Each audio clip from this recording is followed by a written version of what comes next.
तजावीज़ जो है वो हुकूमत के पास रखी है और उन्होंने उसको तस्लीम भी किया है।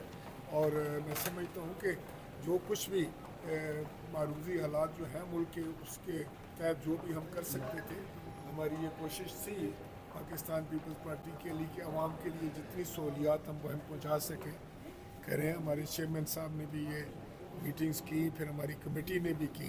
तो आपने देखा होगा कि सोलर पैनल्स की बात थी, वो 20% से जो है उसको नीचे 10% पर ले आएंगे।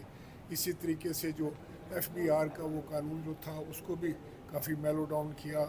तो गर्ज ये है कि जितना भी हो सकता था, क्योंकि एक तो हर हुकूमत की ये ख्वाहिश होती है कि वो आवाम के लिए सहूलियात लेके आए ताकि उसकी नेक नामी हो।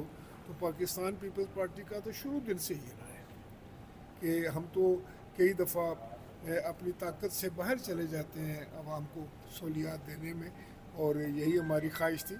और ये खुशाइंद बात है कि हुकूमत ने हमारी तजावीज़ जो थी वो मानी और अब मेरा ख्याल है काफ़ी बेहतरी है। अच्छा सर, ये बताइएगा साथ एक मिनट प्लीज़ सर, कि जो खित्ते की सूरत हाल है, आप वज़ीर आज़म रहे हैं, आप एक बड़े ओहदे पर रहे हैं, ये बताइएगा जो खित्ते की सूरत हाल बदल चुकी है, जिस तरह से पहले पाकिस्तान ने इंडिया को शिकस्त दी, उसके बाद ईरान ने इसराइल को शिकस्त दी, ये जो अब ये एक बड़ी तब्दीली आई है, आप क्या समझते हैं इस तब्दीली के कितने असरात जो है इस खित्ते पर पड़ेंगे और कितने मुस्बत असरात पड़ेंगे, और क्या खित्ता जो चैलेंजेस है उनसे निमट सकेगा? आप समझते हैं कि जनूबी एशिया में ताकत का तवाज़ुन वापस आ रहा है? देखिए, मैं आपको पहली बात तो ये बताऊं कि अल्लाह ताला की बहुत बड़ी मेहरबानी थी कि उसका बहुत बड़ा करम हुआ कि पाकिस्तान की बहादुर अफवाज ने अपनी बेहतरीन सलाहियतों के साथ और साथ साथ अवाम ने अपनी हम आहंगी के साथ, और मैं समझता हूँ कि यही वो क़ुव्वत थी जिसने हिंदुस्तान को शिकस्त से दो चार किया।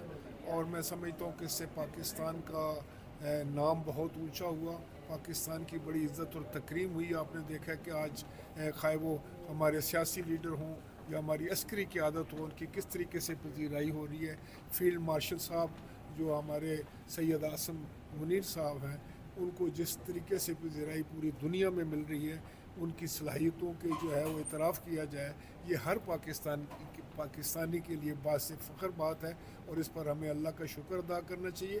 और ये जो क़ुव्वत है, जो आपस में जो मैं समझता हूँ कि तमाम इख्तलाफात भुलाकर जिस तरह हमने हिंदुस्तान का मुकाबला किया है, इसी तरह अब हमने गुर्बत का मुकाबला करना है, बेरोज़गारी का मुकाबला करना है, मईशत को बेहतर करने के लिए इसी जज्बे के साथ हम आगे बढ़ेंगे तो इंशाअल्लाह ताला हम कामयाब होंगे। सर, जो खित्ते की बात मैंने की थी, खित्ते में जो जिस तरह से खित्ते की जहाँ तक बात है, तो मैं समझता हूँ कि एक नया निज़ाम जो है, आप देखेंगे कि एक नई सुबह तुलू हो रही है। और उसमें एक बात बड़ी खुशाइंद है कि अब जो सुपर पावर्स हैं उनको भी ये इस बात का अदराक हो गया है कि जब तक दुनिया में अमन नहीं होगा वो इंसानियत तरक्की नहीं करेगी, और इंसानियत की बेहतरी के लिए ज़रूर है अमन हो। और अमन कायम करने के लिए एक बात हमें याद रखनी चाहिए कि हमारे पास भी क़ुव्वत और ताकत होनी चाहिए। हमें एग्रेशन नहीं करनी चाहिए, लेकिन अपने दफ़ा के लिए हम वक्त तैयार रहना चाहिए। बहुत शुक्रिया।